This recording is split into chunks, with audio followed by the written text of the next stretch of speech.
Fala galera, professor Enson Portela aqui mais uma vez para anunciar que nós estamos agora, você vai assistir agora o episódio 2 do nosso podcast com o professor Eduardo Cabral, um dos melhores engenheiros que você vai encontrar nesse país quando o assunto é concreto.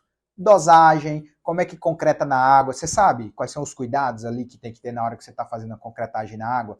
Quais são os aditivos mais comuns de você utilizar no seu concreto? Todos esses aspectos, todos esses pontos foram debatidos aqui com uma certa profundidade. Então, eu te convido a escutar o podcast inteiro, ouvir as várias perguntas que eu fiz lá para o Eduardo. Falamos, inclusive, de escoramento, né? Qual o momento certo de você tirar as escoras do seu concreto. Então, assiste aí o episódio até o final, que eu te prometo que vai valer a pena. Eduardo, eu vou começar esse episódio aqui de uma forma bem leve, né? Esses dias a gente estava lá conversando no WhatsApp, você até me mandou um áudio que foi uma verdadeira aula ali de como você vê a resistência do concreto. Normativamente, FCK, né, é uma resistência do concreto à compressão aos 28 dias, né? Isso é uma confusão que às vezes as pessoas fazem. Você tem o FCJ, que aí você tem a resistência do concreto em qualquer dia, pessoal. Então você tem o FC5, você pode... O cara que faz proteção, quando ele vai fazer a primeira proteção com 7 dias, ele tem o FC7.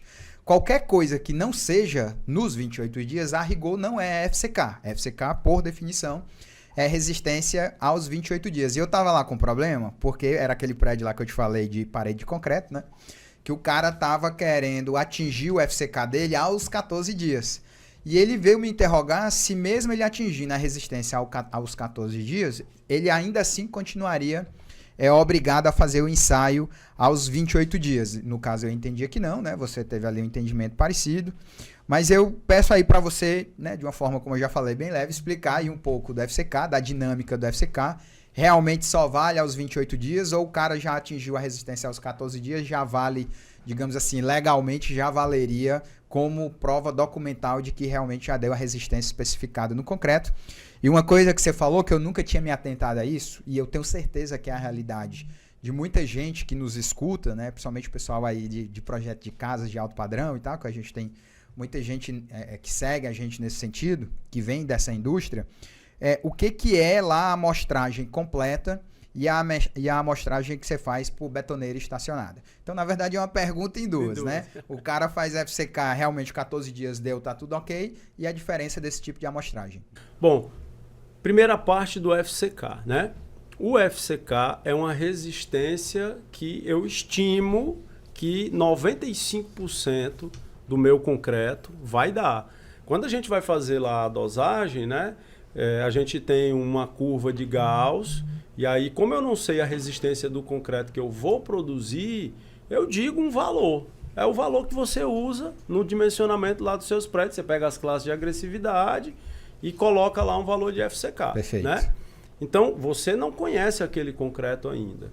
Então, você estima que 95% das resistências que vão ter naquele teu prédio vão ser do valor do FCK para cima. Ok. Tá? Esse é uma resistência característica, né? A definição de FCK é resistência característica, Perfeito. mas às vezes você não entende o que esse característica quer dizer. Vamos só para a identidade do concreto, né? A identidade dele é que ele tem que ter 30 MPa, mas eu aceito ali que alguma coisa seja menor, que é da ordem dos 5% dentro da distribuição. Isso é feito por uma distribuição estatística, uma probabilidade. A gente usa lá 1,65 vezes o desvio padrão, onde esse desvio padrão é oriundo da maneira que eu produzo o concreto. Perfeito. Você falou o cara lá da obra, o cara que produz na obra, ele não vai pesar a areia dele. Ele vai usar o quê? Na padiola. Né? Então ali, como ele não tem um controle tão grande, esse desvio padrão ele aumenta um pouco. Ou seja, ele vai dar ora valores um pouco mais altos, ora valores um pouco mais baixos. Mas quando eu tirar essa gordurinha, ele tem que ficar sempre acima do FCK. Né? Então assim, o FCK é para 28 dias. Ponto. Essa é a idade. Você bem comentou. Eu posso ter outras idades de controle. Né? Quando você faz seus projetos de proteção, você diz lá, ó, você pode dar aí, sei lá, metade da proteção com 5 dias, desde que a resistência atinja, supere um valor X. Tá? Então, naquela data a gente também faz o controle. Naquela data precisa ter ruptura de CPs. Desforma é um outro, né? Lá na 6118 tem uma resistência mínima para poder começar a tirar o escoramento. Geralmente no projeto vocês colocam ali alguma coisa de forma, né? De desforma. De desforma. Né? E tal. No que diz respeito ao cumprimento desse valor, tá? Eu tenho que fazer essas rupturas na idade, 4 semanas, 28 dias. Contudo, se eu conseguir essa resistência numa idade anterior, tá? Eu meio que fico livre ali de conseguir, porque, veja só, qualquer coisa que eu faço, eu vou meio que prejudicar o concreto. Né? Na hora ali da moldagem, se o cara socar demais o concreto, ele pode fazer com que ele tenha uma concentração de brita mais embaixo e diminua a resistência. Né? Se ele não fizer o adensamento, vai ficar muito vazio.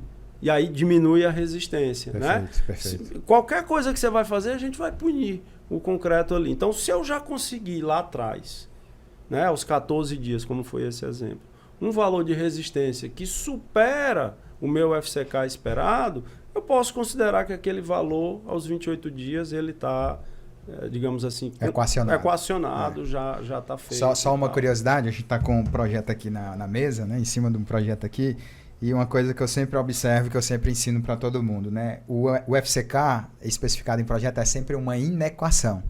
Porque exatamente o que você falou, eu não vou botar no meu projeto que o FCK é igual a 30 MPa. Ele é maior ou igual que 30 MPa exatamente porque você tem essas questões de variabilidade. E essa questão da diferença de amostragem total para amostragem parcial. Muito bem. Com a nova norma NBR 12655, tá? A gente tem agora a obrigatoriedade de concretos que são produzidos em centrais serem amostrados por amostragem total, serem controlados na realidade por amostragem total. Ou seja, cada caminhão betoneira é um lote. Tá? Então, olha como é que a norma pensa. Você dimensionou o prédio, disse que o FCK lá tem que ser no mínimo 30 e eu tenho que saber se o concreto que está lá sendo colocado realmente atingiu no mínimo esse 30. Então, eu vou lotear, eu vou dividir a minha estrutura em pedaços e vou controlar essa estrutura em pedaços. Bom, como é que a gente faz isso? Lá tem uma tabelinha que tem 3 itens. Tá?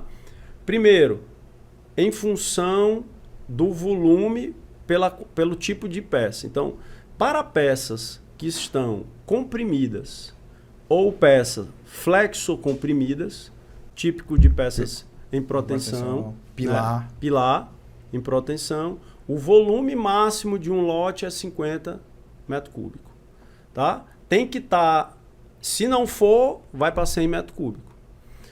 Se for a cada pavimento, para formar o lote tem que ser a cada pavimento, a cada um pavimento, e a concretagem tem que ocorrer em 3 dias, que pode ser sequenciais ou não, em um período de 7 dias, em um período de 1 semana. Entendi. Isso forma o que se chama de lote. Eu vou distribuir a minha estrutura segundo essas premissas em lote. Tá certo?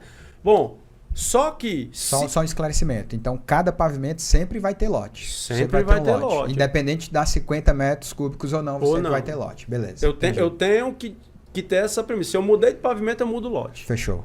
Entendi. Mudei de pavimento. Se no mesmo pavimento, em pilar, eu suplantei 50 metros cúbicos, eu mudo o lote. Beleza. Tá certo? Entendi. Se em 3 dias de concreto, se nos dias de concretagem eu fiz o primeiro, fiz o segundo, fiz o terceiro, estou no mesmo andar, não atingi os 50 metros cúbicos, mas eu entrei no 4º dia, mudei de lote. Perfeito. Tá certo? Perfeito. Mudei de lote. Essa é a premissa da norma. Tá. Ou seja, ela vai seccionando o que é lote para fazer o controle. Para fazer o controle. Fechou. Ela faz essa divisão certinha. Só que é por caminhão betoneira, isso não existe. Caminhão betoneira, cada caminhão é um lote. Entendi. Ponto final. Isso é a amostragem total. Beleza. Cada caminhão é um lote. Prédio feito por betoneira, cada caminhão é um lote. Se não é por betoneira, é por amostragem parcial. Atende a qual premissa? Essa que eu comentei. Então, dentro desse lote, a gente vai ter que coletar a amostra. Aí eu vou lhe dar um exemplo que você falou aí de quem está construindo as casas de alto padrão e tal. Como deve ser o controle tecnológico nessas casas de alto padrão? Excelente. Como que deve ser?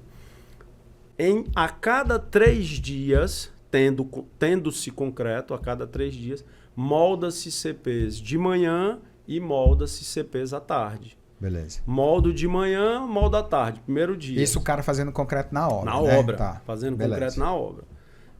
No dia 2, moldo de manhã, moldo à tarde. No dia 3, moldo de manhã, moldo à tarde. Esse conjunto é um lote. Esse conjunto aí forma um lote. Entendi. Ok? Beleza. Agora, quando eu tenho um lote, o que eu tenho que retirar desse lote para ensaiar? Quantos corpos de prova são? Boa. Qual é o número mínimo e tal? Boa. O lote é constituído por exemplar. São os exemplares. Cada exemplar são 2 corpos de prova.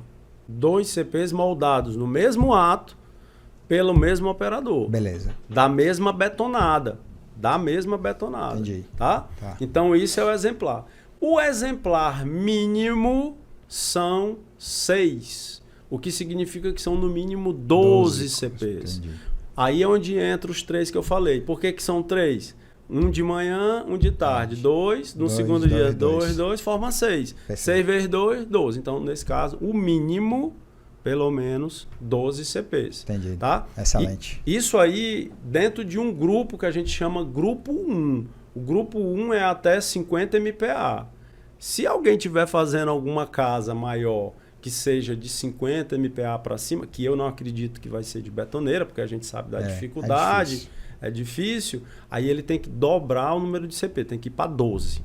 Tá? Mas só para deixar o recorte claro. Só para esclarecer, é 50 MPa de resistência, né? Ele não está confundindo com 50 metros cúbicos, não. É resistência do concreto mesmo. Resistência, 50 MPa. Beleza. Se alguém for fazer alguma casa que queira usar demais e por acaso veja a necessidade de colocar... Muda de grupo. Aí muda de grupo, vai para o grupo 2. Aí grupo 2 eu tenho que entrar realmente com 12. Mas voltando para a realidade é concretinho aqui para gente de 30... Talvez 40, 35 e tal. Então, a pegada para quem estiver nos ouvindo aí, nos assistindo, vai ser 2 e 2. Isso para 28 dias. Aí, se ele quiser fazer um controle intermediário para poder saber só se essa resistência está indo contra-prova, né? Contra-prova. Que faz, vai romper com 63 dias. Isso, exatamente. Aí, o que ele faz? Ele molda mais 2. Mais 2, por exemplo. Aí, beleza. Eu tenho um exemplar que são compostos por 2 CPs, né? Isso. O cara rompe os 2. Quem é que é meu valor de FCK ali? O maior. Show de bola. É o negócio... Isso é contra-intuitivo. Eu te perguntei pra tu dar a resposta, porque isso é... na cabeça, a gente tem 15 engenheiros aqui. Na cabeça de todo mundo é contra-intuitivo. Mas você sabe por que é o maior? Muita gente diz, mas devia ser o menor a favor da segurança, né? É exatamente esse argumento. Pega o menor para favor da segurança, mas é aquilo que eu falei já aqui. Tudo que a gente fizer, eu vou estar punindo o concreto. Se um CP deu 30 e um outro deu 15, o que deu 15 não é culpa do concreto. É culpa nossa. É culpa porque eu não moldei certo. É culpa porque eu não retifiquei. É culpa porque a minha máquina não está calibrada. É culpa porque eu deixei ele meio torto. Inclinado, tá entendendo? Desconso. Não vamos culpar o concreto. Claro. Deixa o concretinho com a resistência maior. Porque lembrando que dentro desses valores máximos, esses maiores valores, depois entram umas continhas que a gente tem que fazer para determinar o FCK estimado. Perfeito. Que é esse cara que eu vou comparar com o teu projeto. Perfeito. É isso. Entendeu? Ele tem que ser igual ou maior que o seu valor de FCK de projeto. Tá? Show de bola. Muito bem. Gostei. Já começamos bem. Eu vou pedir aí que tu... Assim, nem todo mundo te conhece, claro, né? Eu conheço o Eduardo há muito tempo. Professor Eduardo Cabral, né? Ou Dr. Cabral aí nos congressos internacionais. O pessoal te chama de Dr. Cabral? Não, chama de professor né? Cabral. O pessoal em congressos internacionais me chama de Dr. Portela. Aí é bom quando você encontra chinês, eu tenho muito amigo chinês de engenharia, que o cara não fala o or, né? Eles têm dificuldade, fala Dr. Portela. Mas brincadeiras à parte, fala aí um pouco da tua trajetória, onde é que você estudou, sei muito, a gente vai falar de coisa ainda que você está trabalhando. Então conta um pouco aí da tua trajetória, o que é que você tem feito, em que é que você atua, para o pessoal te conhecer um pouco mais. Tá bom. Bom, eu terminei Engenharia Civil na Universidade Federal do Ceará em 1997. Tá? Logo na sequência eu fui fazer o mestrado na Universidade Federal do Rio Grande do Sul, na área de patologia e recuperação, dentro de um núcleo orientado para inovação lá que se chama NORI, dentro da Federal do Rio Grande do Sul. Fiz por 2 anos, voltei, fui trabalhar em obra. Fiquei 5 anos trabalhando em obra, mas fiquei em paralelo sendo professor substituto do antigo Cefet. Foi bem na mudança de escola técnica para Cefet ali, que depois virou IFCE, que é a sua casa atualmente, né? Então eu fiquei ali ensinando, primeiro como substituto, um período, aí depois fiz o concurso e fiquei efetivo.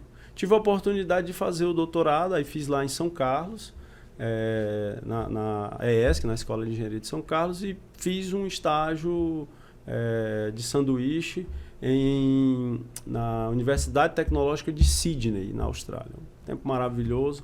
O teu doutorado foi em quê? Foi em concreto com agregado reciclado. Tá. Né? Métodos de dosagem usando os 3 principais componentes do entulho: concreto, argamassa e cerâmica vermelha. Beleza, tá? beleza. Aí voltei para Fortaleza e na sequência tive a oportunidade de ter um concurso na UFC e fiz e para lá migrei, né? Hoje eu estou como professor da UFC, coordeno o laboratório de materiais de construção civil. Isso já deve ter uns 8 anos que eu estou na coordenação e faço parte do programa de pós-graduação em engenharia civil, estruturas e construção, e atuo na área de construção. Então os temas maiores são tecnologia de compósitos, patologia, materiais reciclados. Essa é a pegada que eu gosto de ter. E fora isso, tem muitos trabalhos que aparecem no laboratório de consultoria, né? Aqui, já fora do Brasil, algumas coisas assim. Então, estou bem satisfeito com a carreira acadêmica. É uma área infinita, né, cara? Nossa área de concreto. Concreto, realmente, eu sempre gosto muito de enfatizar isso para meus alunos, assim, você conseguir despertar no aluno o fascínio que é esse material, e assim, que é tão simples, né? Você pega a areia, a pedra, a única sofisticaçãozinha que tem ali é o cimento. Tudo bem, hoje tem muita indústria do aditivo, né? A gente vai já falar aqui também. Mas eu digo assim, é uma coisa simples que não pega fogo, não corrói. Assim, tem corrosão do concreto? Tem, mas numa situação muito peculiar, né? Você tem a corrosão da armadura ali, de regra, né? Isso. Material super resistente. Não, dá para fazer no mar, dá para fazer na água, dá para fazer Porra, é um material foda pra caceta esse concreto, né? Cara, eu acompanho você aí no Instagram, né? Nos seus trabalhos aí, nos congressos você tá sempre indo. Eu sou próximo de algumas pessoas que trabalham com você também. E eu vejo você trabalhando bastante com inspeção, fazendo alguns projetos aí eu não sei se o termo certo é projeto, mas algumas verificações fazendo inspeção predial, né? Os laudos e tal.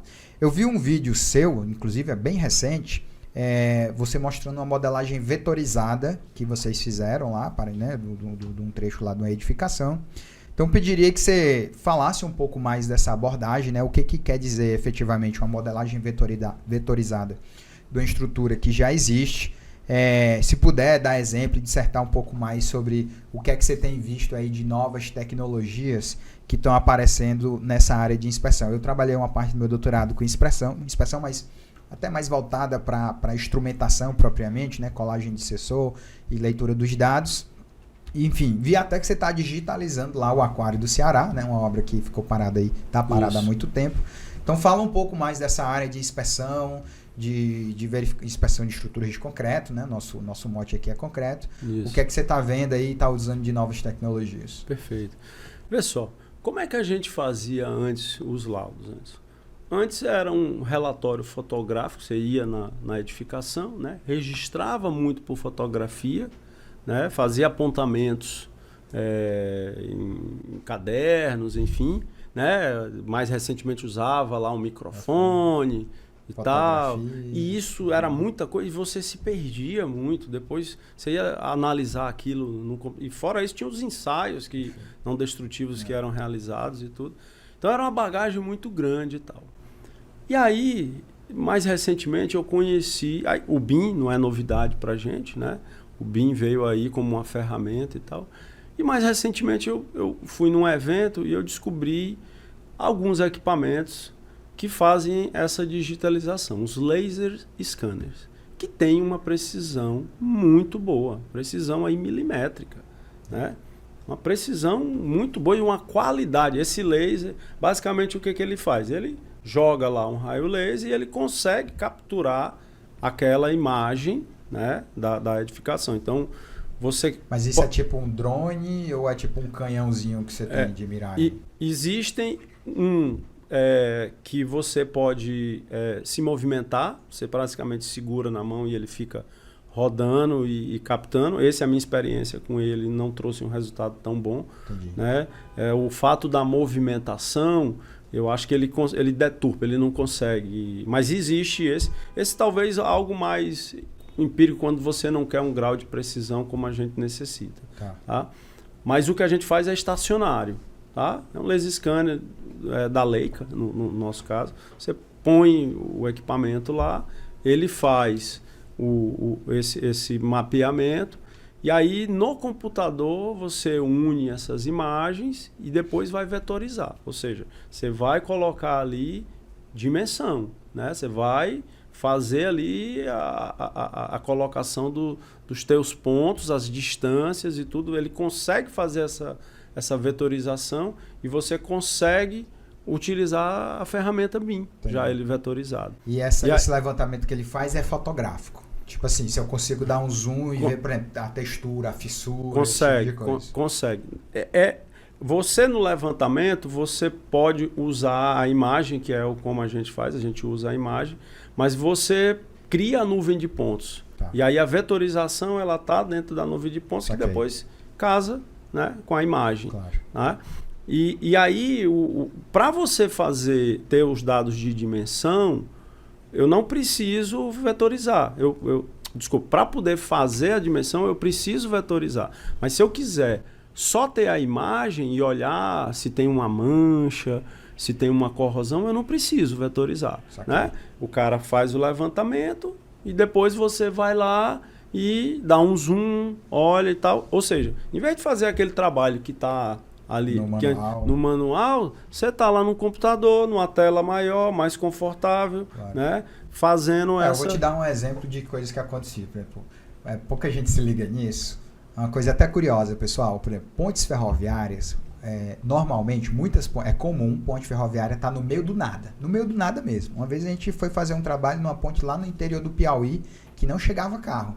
Porque ponte ferroviária só tem que passar o trem, não tem gente morando ao redor. É diferente de uma ponte rodoviária, onde no mínimo você passou um maquinário ali para fazer a estrada, então tem passagem de carro, você consegue chegar até a ponte. Ponte ferroviária nem sempre é assim, às vezes você realmente não consegue chegar no seu pezinho lá, no seu carrinho, no lugar da ponte, porque foi feita há muito tempo atrás, o mato tomou de conta e só tem a ponte lá passando com o trem. E essa, no caso específico, era muito ruim porque ela era alta.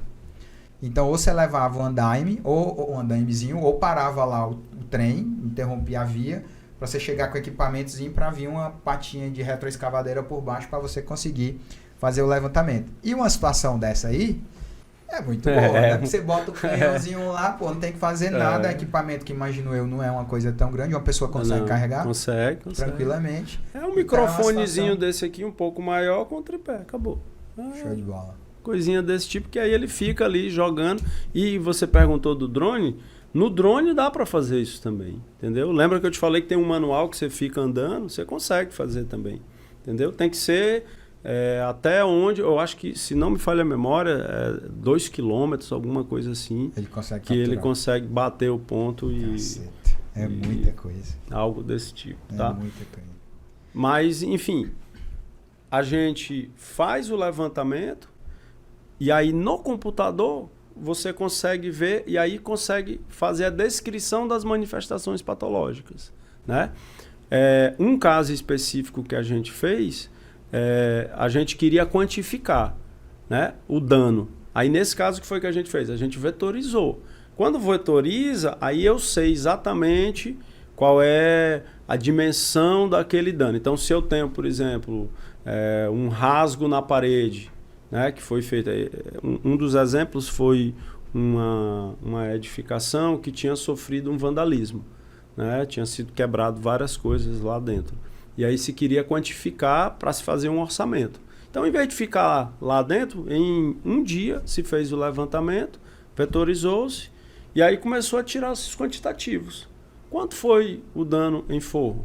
Você vai lá e consegue tirar. Quanto foi o dano em parede? Eu vou ter que depois emassar tudo. Eu tenho já as áreas, né? Eu já sei exatamente qual é a área que eu vou ter que emassar, que eu vou ter que pintar. Só lembrando que esse uso do laser scanner, né, a gente está fazendo aqui na UFC em Fortaleza em parceria com o LAREB, que é o Laboratório de Durabilidade da UFC de Russas. Temos, inclusive, uma dissertação de mestrado que está sendo orientada por mim, co-orientada pelo professor Ezequiel, da UFC de Russas, dentro desse... Curiosidade, quanto custa um equipamento desse? Deve estar da ordem aí de uns 80 mil reais. Não é tão caro. Não. Se paga. Não. Se paga. Bom, o mais básico, né? O mais básicozinho, mas existem valores mais altos. É um valor razoável. A gente vive uma questão hoje, aqui em Fortaleza principalmente, mas em outras regiões do Brasil também, que é essa coisa da permissão dos prédios muito altos, né? Nós hoje temos aí em Fortaleza tranquilamente prédios com mais de 150 metros. Eu lembro quando eu era estudante de graduação, minhas aulas de projeto de construção de edifício, o gabarito da cidade era 72 metros, se eu não me engano. E aí houve a mudança de lei, você vê isso inclusive em outros lugares do Brasil. Os prédios, a gente mesmo está projetando um de 156 metros de altura. E o que acontece normalmente, você tem assim, pilar de um lado do elevador, do outro lado ali na caixa de escada e tal. Invariavelmente, quando um prédio desse tem ali 40, 50 andares, a carga nesse pilar, pra você ter uma ideia, eu tenho um prédio aqui com carga de pilar da ordem de 5.300 toneladas, né? Aí você pega um pilar aqui com 5.000, pega outro pilar ali com 2.000, outro aqui com 3.000, quando você junta tudo, o blocão de fundação é uma paulada, né? Tamanho da lua. Exatamente. E aí é um volume de concreto cavalar, né? Eu vejo alguns trabalhos que você faz, eu sei que você faz isso, inclusive com o Zé Ramalho, que em breve vai vir aqui também, tem algumas coisas peculiares aí, né? Quando você tem essas concretagens de alto volume. Então a primeira coisa que eu vou perguntar para ti é o que a gente pode estabelecer, se é que essa é a variável importante mesmo, o que é o alto volume e se é isso mesmo que me obriga a ter, por exemplo, um controle termodinâmico, e até explica também qual que é a vantagem de fazer o controle termodinâmico. Termomecânico, obrigado. Eu só vou te contar uma curiosidade, eu fui visitar uma obra nossa agora no local confinado que teve uma concretagem, eu cheguei assim com 2 dias depois da concretagem, você passava a mão assim no pilar, é quente, cara. Eu nunca tive essa experiência, sem brincadeira, muito tempo em escritório, né? Mas você passa do lado do pilar, um pilar grande, você chega, sente assim o calor saindo do pilar. Fiquei impressionado. Resultante da hidratação. Mas explica aí pra gente aí, o que basicamente a gente pode considerar como alto volume, se é que isso realmente é a variável que importa, e qual que é essa grande vantagem aí do controle termomecânico. Perfeito. Bom, veja só, por que esquenta, né? O cimento, na reação de hidratação dele, é uma reação exotérmica. Essa reação libera calor, né? E aí é importante já a gente saber que cimento não é tudo igual, né? Se eu tenho tipos diferentes de cimento, é porque eles devem ter usos distintos, né? Então, nesses casos de grande volume, o ideal é que a gente tenha cimentos de baixo calor de hidratação. Praticamente, aqui no Brasil, os melhores são cimentos tipo CP3, que é cimento com escória de alto forno, e cimento CP4, que é cimentos com cinzas volantes, são cimentos pozolânicos, né? Cimentos que têm materiais pozolânicos. Por quê? Porque ele troca uma grande quantidade de clinker, que é quem reage rápido, por esses materiais que demoram um pouco mais a reagir. Então eu dou uma achatada na curva do calor, né? Mas respondendo diretamente sua pergunta, o que é o alto volume? Eu diria para você que um bloco de 2 metros de largura por 2 metros de comprimento por 1 metro de altura, ele é suficiente a suplantar a temperatura máxima permitida pelo concreto, ou seja, 4 metros cúbicos. né? Não é muita coisa, né? É menos, é menos que dá numa casa aí. Que dá no, né? 2 fundações dá isso aí. Mas é que tá, tem que ser nessa geometria junto. Ah, tá. Entendi. Nessa geometria. Então já tem um primeiro parâmetro. A geometria é relevante. Nessa geometria. Então eu tenho que ter ali, em termos de você falar em volume, o número, eu diria um 4. Por exemplo, quando a gente vai fazer qualquer teste nesses concretos dessas grandes bases, esse é o meu modelinho. 2 por 2 por 1. E põe um termopar no meio e nos 2 terços para a gente poder medir as temperaturas. Por quê? Só de curiosidade, o que é um termopar? Que eu mesmo sei. Termopar é um sensor de temperatura. Tá. Que é um termômetro, um fiozinho que sai do concreto, você pluga no aquisitor de dados. Em vez de ser um string gauge teu, agora ficou claro. Pronto. É um que vai medir a temperatura. Pronto. Beleza. Tá? Então, assim, premissas para isso. O concreto não pode passar o limite entre 65 e 70 graus, vai depender de onde ele está localizado, do tipo de cimento. Não existe norma brasileira para isso, a gente usa normas internacionais, né? A bibliografia que eu considero assim, mais atual é a bibliografia do LCPC, que é um laboratório francês, que agora recentemente virou IFSTAR, é um laboratório lá da França, onde ele tem 4, digamos assim, graduações de peças, onde você pode ir de 65 até 85 graus. Permite-se ir até isso. Depois, quem tiver curiosidade, pode ir buscar isso daí, né? Inclusive, tem uma publicação até na revista do Ibracon que explica um pouquinho sobre isso. Mas vamos colocar 65 graus. Eu não posso, se eu não ser conservador, não posso passar de 65 graus. Outra premissa é a diferença de temperatura do núcleo da minha peça para o exterior, não precisa ser necessariamente para o exterior, mas para qualquer outro ponto, geralmente a gente faz para a face exterior, não pode ultrapassar 20 graus Celsius. Por quê? Aí ocorre um fenômeno de contração térmica.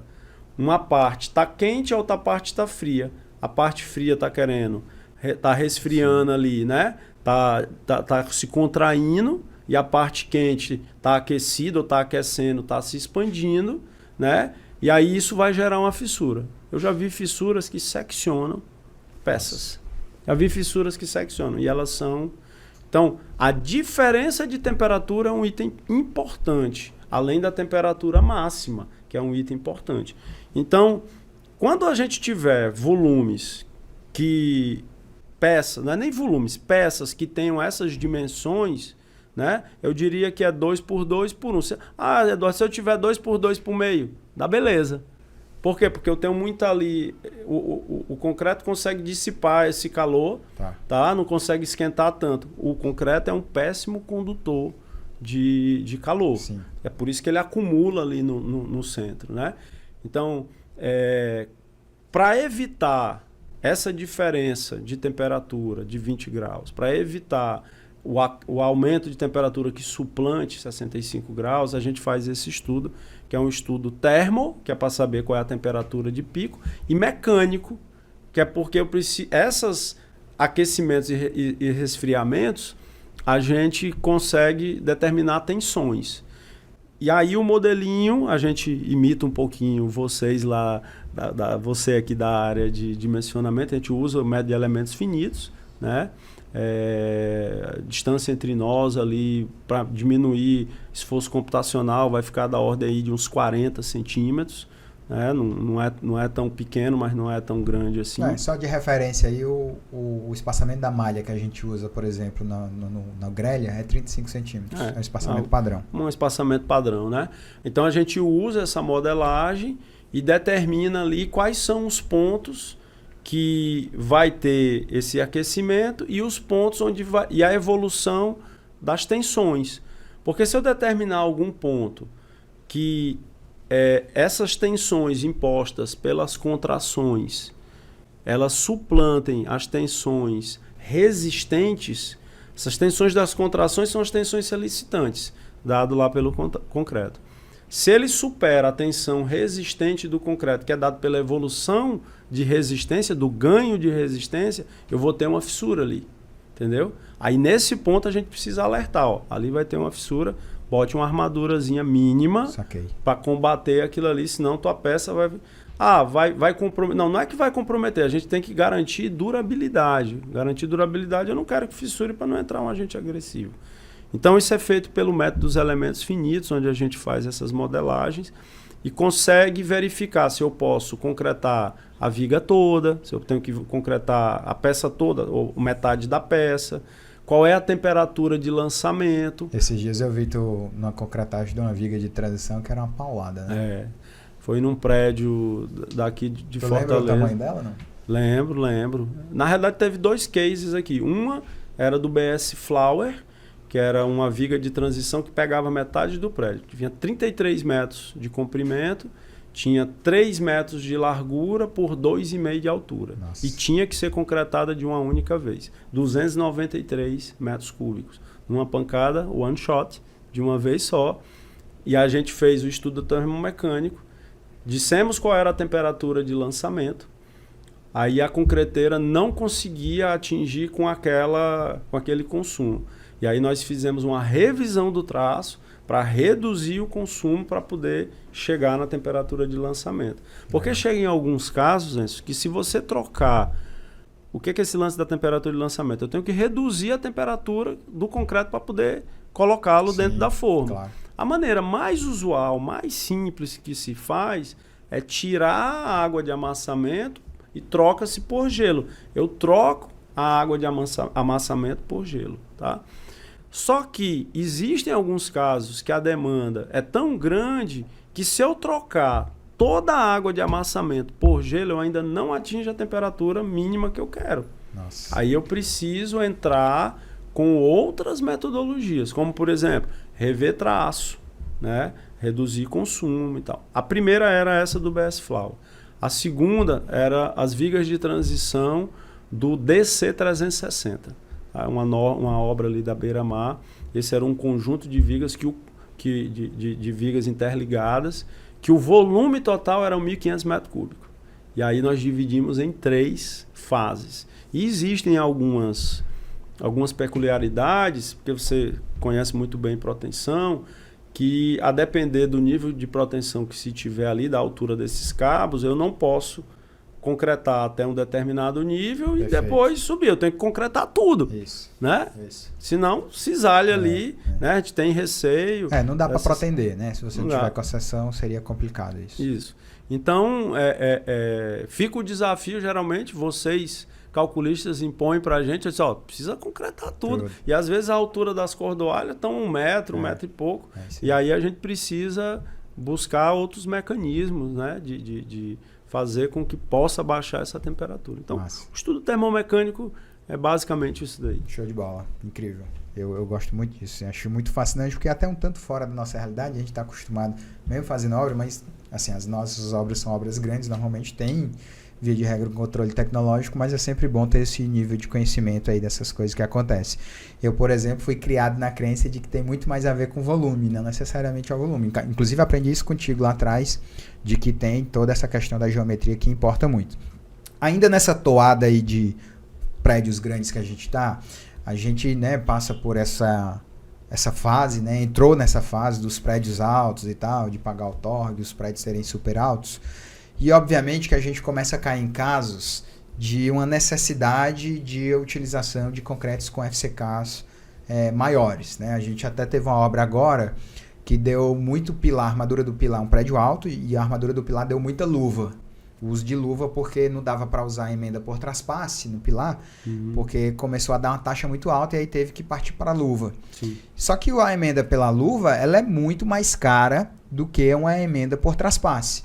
E aí o cara disse assim, a gente está usando lá o FCK, salvo engano, era 50 MPa, e o cara diz, faz um estudo aí para a gente utilizar 60, 70, de forma que aumentando a resistência aí do FCK, eu reduzo a armadura necessária no pilar e eu me livre dessas luvas, que isso aí tá ficando caro demais para mim. A gente fez o estudo, de fato, botou no caso, a gente saiu, se eu não me engano, na verdade era 45, foi para 60, as armaduras realmente desceram e muitos trechos que tinham luvas passaram a não ser mais necessário o uso de luva e emendamos por traspasse mesmo.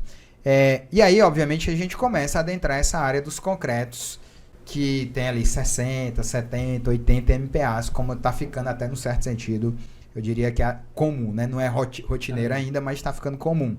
Eu, quando comecei a projetar um FCK de 40, era uma coisa fora da curva. 40 MPa, como assim? Isso é o que? É pré-fabricado? Hoje em dia, 40 MPa é normal. Você pede, a galera atende de uma boa, né? O que eu te pergunto é o seguinte. Nesse uso de, vamos dizer assim, concreto de alto desempenho, o que é que a gente tem de dificuldade para atingir esse FCK? O que é que muda? Como é que fica lá a questão da silicativa dentro desse concreto? Ainda é usada? Qual é o percentual comparado a um percentual com o concreto normal? E o que tem de diferente? Assim, os agregados, por exemplo, são idênticos. O que é que a gente pode levantar aqui para o pessoal que está ouvindo a gente, do que é que começa a ser diferente quando você está nesse nível de situação? Legal.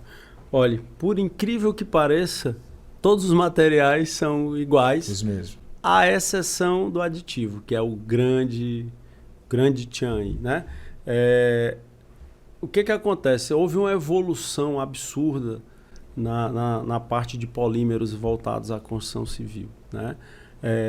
Existe uma premissa dentro da dosagem, né? Que quando eu coloco mais água, eu aumento a relação água-cimento, a resistência cai, né? Então, para eu conseguir essas resistências maiores, eu preciso baixar a relação água-cimento. A níveis, para você ter ideia, da ordem de 0,2. Água-cimento da ordem de 0,2. Água-cimento da ordem de 0,2, quase não tem água. Eu ia dizer, não fica assim uma coisa super pastosa, assim, dura, Pronto. não? Aí é que tá. A tecnologia do aditivo vem para resolver isso. Existem aditivos hoje que, obviamente, são aditivos bem mais caros, né? Eu diria para você o seguinte, falar rapidamente de aditivos. Até pouco tempo, a gente tinha 3 gerações. Os lignosulfonados, que é um pretinho, que é esse utilizado para valores correntes. Esses aditivos devem custar talvez da ordem de R$ 1,50 a R$ 2,00 o quilo. Depois tem os naftalenos, melanina bem menos, mas vai estar da ordem de uns 5,50. E aí vinham os policarboxilatos, que vão da ordem de 10, 14. Hoje já tem uma outra matriz que faz com que você consiga usar esses concretos que a gente chama de Ultra High Performance Concrete, né? O UHPC, que são concretos. Aqui está se usando o UHPC como concreto de resistência maior que 130, mas eu considero acima de 100. Passou de 100, então concreto convencional até 50, de 60 a 100. Ali eu tenho o de alto desempenho, mas não é outra. Acima disso daí é outra. Tá. E hoje a gente já está conseguindo fazer concreto de ultra alto, de UHPC, em concreteira. Esse prédio que eu lhe falei aí, são valores de 120 MPa rompido então são concretos já que se consegue produzir isso daí. Obviamente, é só o aditivo? Não é só o aditivo. Tem todo um trabalho de tecnologia do concreto, empacotamento, porque a grande questão é finos, né? Eu tenho que, como se eu pudesse ir colocando grãozinho por um grãozinho, empacotando para tirar o vazio lá de dentro, tá? Deixar isso daí bem sem vazios, para quando eu colocar a carga, ela poder resistir. Nós temos aqui no Ceará um agregado que é bom. Nós usamos granito, né? Granito, ele vai romper aí a 100 MPa, 120 MPa, dependendo do que for, pode ir até mais, né? As areias são quartzosas e tudo. E os cimentos eu vou tirar do cimento o máximo que ele pode. Aquele quando eu tenho lá no saco, né? Por exemplo, um CP2F32, né? Tem muita gente que acha que aquele 32 ele só vai até 32 MPa. Não, ele é 32 MPa na relação água-cimento 0,48, que é a relação de norma para poder chegar no teste de resistência dele. Mas se eu chegar a níveis de resistência de relação água-cimento menores, 0,2 por aí eu consigo extrapolar esses valores de resistência para 100, 100 e pouco. Então, basicamente, para se conseguir esses concretos, é um bom trabalho de empacotamento, usar adições minerais, você falou na sílica, o teor de sílica realmente aumenta, você vai lá para a ordem de 20% de sílica, o normal é você estar ali em 5, 10, para esses concretos do CAD, o outro você aumenta um pouquinho. Pode usar outros materiais, escórias e tal. Aqui em Fortaleza, aqui especificamente, existe um agregado especial que nos ajuda nisso. É um agregado oriundo da escória de aciaria, que é a antiga CSP, Companhia Siderúrgica do Pecém, que agora virou a ArcelorMittal Pecém. Esse agregado, ele é a escória sem ser expansiva, né? Passa por um tratamento, essa escória se chama BSSF, tá? Ela passa por um tratamento e vira um agregado duro, é oriunda de escória, né? Oriunda do ferro, um agregado que você troca ali ligeiramente e ele consegue aumentar o valor de resistência, aumenta módulo, né? Aumenta módulo de elasticidade você consegue. Hoje você já consegue, a gente já fez módulo de elasticidade de 55 gigapascal. Nossa. Lá. Então, assim, dá para você compor... O dobro de um valor normal, né? Dobro de um valor normal, né? Hoje dá para você já comprou dentro da tecnologia. Então, eu falaria para você empacotamento e aditivo. Aditivo de última geração que você consiga cortar a água e te dar a fluidez necessária para poder bombear. Entendi. Né? Interessante. Ainda nessa pegada aí de interessante, uma curiosidade que eu sempre vejo o pessoal conversando comigo, a gente até conversou disso naquele nosso outro episódio, mas me veio aqui para repetir a pergunta, saindo um pouco assim das concretagens que é feito a nível atmosférico, como é que é feito concretagem em água, né? Eu já fiz várias pontes, às vezes tem ali, dependendo do rio, você faz a ensacadeira, bota umas bombas lá, tira a água de dentro da ensacadeira e você consegue executar a sua fundação. Mas não é muito incomum você ter que fazer fundação com estaca de 20, 30, 15 metros dentro d'água. E aí, obviamente, você usa uma forminha metálica, mas aquilo vai encher de água de qualquer jeito, então muito do processo construtivo é a injeção do concreto com a expulsão da água em paralelo a isso. Mas, de qualquer forma, tem ali sim um contato do concreto com a água, né? Isso é quase que inevitável. E aí eu pergunto para ti, se tem a relação água-cimento, e eu estou concretando o concreto no meio da água ali, como é que fica isso? Como é que é feito isso? É um aditivo, é uma barreira? O que é que se bota nisso? Bem curioso mesmo. É um aditivo. É um aditivo que a gente chama aditivo modificador de viscosidade, ou VMA. Tá? É o típico desse aditivo. O que esse aditivo faz? Ele gera uma coesão extremamente forte entre o material e não deixa a água penetrar lavando os agregados. Né? Então você preenche, você faz o teu concreto convencional, joga o teu aditivo VMA lá dentro, ele vai gerar essa coesão extrema, o concreto desce como um bloco, expulsando a água, se adensa, né? Você vai injetando, e aí ele dura por um determinado momento suficiente para que se tenha as reações de hidratação do cimento. E aí, quando o efeito dele passar, o concreto já está enrijecido, já não tem vazios e a água não consegue mais penetrar. Tecnologia dos aditivos. É isso aí. Então tá ótimo, tá respondido. A gente tem aí uma questão muito que eu gostaria mais de esclarecer até do que propriamente te fazer uma pergunta.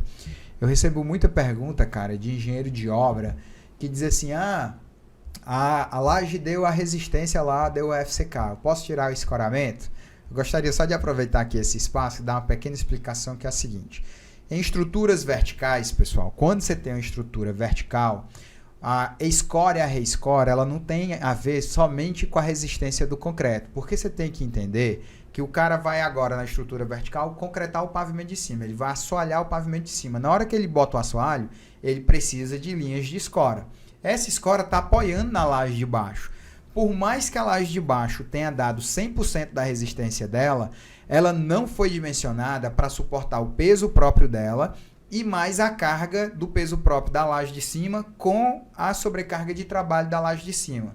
Então, pare de me fazer essa pergunta, porque desescorar uma laje não tem somente a ver com a resistência do concreto. Tem a ver com o processo construtivo. Você vai ter que escorar, às vezes, 3 a 4 níveis de pavimentos. Por quê? Porque você vai diluindo a carga do pavimento que você está trabalhando nas lajes de baixo, para que elas sirvam como apoio e distribuição dessa carga. Então, não tem necessariamente a ver com a resistência do concreto. Caminhando aqui para o final, muita gente que assiste a gente, gostei do assunto, quero estudar mais sobre concreto, sobre controle tecnológico, entender até mesmo o cara aqui que trabalha com projeto ou obra. O que é que você recomenda aí de manual, livro, canais? O que é que você teria aí para essa galera? Bom, dentro da tecnologia do concreto tem surgido alguns livros interessantes voltados para essa tecnologia do HPC, né? Recentemente foi lançado um livro do professor Robert Christ, lá da Unicinos, junto com o professor Paulo Helene e o professor Bernardo, sobre o HPC, o concreto de alto desempenho. E os livros clássicos que a gente tem, né? Meta e Monteiro, que tem a tecnologia básica ali. Tem um livro também do professor Adam Neville, que é um livro de conceitos de tecnologias, né? Tem uns mais básicos para estudantes que queiram começar. Da própria ABCP tem um método de dosagem de concreto da ABCP. Ela costuma dar consumos de cimento maiores. Lembre-se que a gente tem cimentos atuais melhores, né? Sim. Então, se você fizer pelo método da BCP, ele vai dar um consumo. Mas é um direcionamento. Eu acho legal estar ali no aperreio ali. Geralmente eu já teve aluno que fez até aplicativo. Para no aperreio botar ali, bota a característica da areia, da brita. Legal, e tal. E ele já te dá ali um direcionamento. Sim. Não vai fazer a obra toda, porque senão vai perder dinheiro. Claro, né? Claro. Mas assim, eu diria que esses livros agora são os livros que poderia ser. Todo convidado, a gente sempre pede para ele indicar aí um livro, não técnico, um livro mesmo que você leu, que impactou a sua vida. Pode ter sido um livro há muitos anos atrás, é um livro que você está lendo atualmente, e um filme. Então eu deixo aí a pergunta para você. Um filme eu acho meio doloroso, um livro eu acho mais fácil de você indicar. Mas indicar um filme é sempre uma pergunta assim meio maldosa, porque são tantas coisas boas. É bom esse livro mesmo. Eu estou lendo ele agora, entendeu? Eu estou lendo ele agora. Paixão por Vencer, do Jack Welch. Foi recentemente, deve ter uma semana por aí. Eu acho que ele é o cara que escreveu O Hábito das 7 Pessoas Altamente Eficazes, que foi um livro que explodiu quando eu era aluno de graduação, assim, best-seller no mundo todo. Esse cara é muito bom, esse cara. E um outro, a gente está num momento agora de, sabe, o WhatsApp e tal, tem muita pressão em cima, principalmente dessa meninada e tal. E no mesmo dia que eu comprei esse livro, veio um outro um pouco mais light, né? Da Annie Eller, Não Aguento Mais, Não Aguentar Mais. Como a geração dos milênios se tornaram a geração do burnout, que é uma pegada hoje mais atual, né? Do burnout. E como eu tô com um filho pequeno, eu tô assistindo muito filme de criança, certo? Isso acontece comigo também. Eu tô assistindo. Patrulha Canina, eu sou craque. Mas teve um filme agora que eu achei muito legal, que é o Divertidamente. Não sei se você já assistiu. É muito bom. Mas é muito legal esse filme. É meio mamão assim pra gente, não tem nada a ver com o técnico, mas é muito inteligente. É muito legal. Então eu sugiro esse aí. É isso aí. Até pra quem não tem filho, Divertidamente serve. Eu assisto muito a Casa Mágica da Gabi. Minha filha adora essa. Sim. Cara, muito obrigado aí pela tua presença, né? Segunda vez que a gente conversa aí. O Eduardo Cabral é uma pessoa que eu tenho muita estima, que eu admiro bastante, que consegue fazer muita coisa dentro da universidade, fora da universidade, alavanca muita coisa. E eu acho que a gente precisa de mais gente assim, com esse teu espírito aí de empreender, de querer crescer, de querer avançar.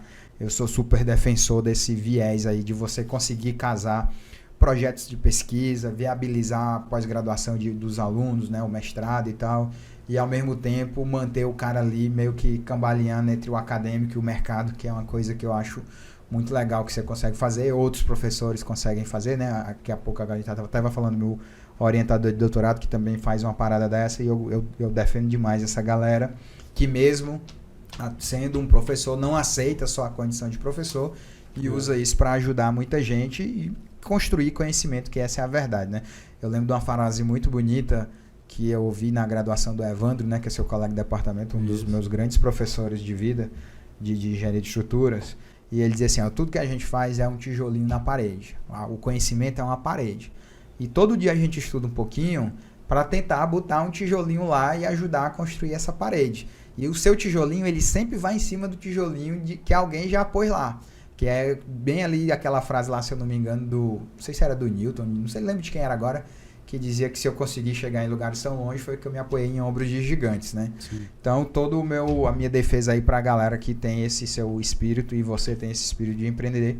E mais uma vez, muito obrigado aí pela tua presença. Então, dá aí um goodbye aí. Diz o teu WhatsApp, o teu Instagram pro pessoal, que se o pessoal quiser te conhecer mais, ver teu trabalho e tal. Tá bom. Bom, dizer que foi um prazer estar aqui, ter esse bate-papo, né? Eu quando vou dirigindo para o UFC de casa, eu sempre estou escutando o Aprenda Engenharia, gosto do podcast, eu fico ali migrando entre o podcast e a rádio, né? Que eu também gosto de notícias, né?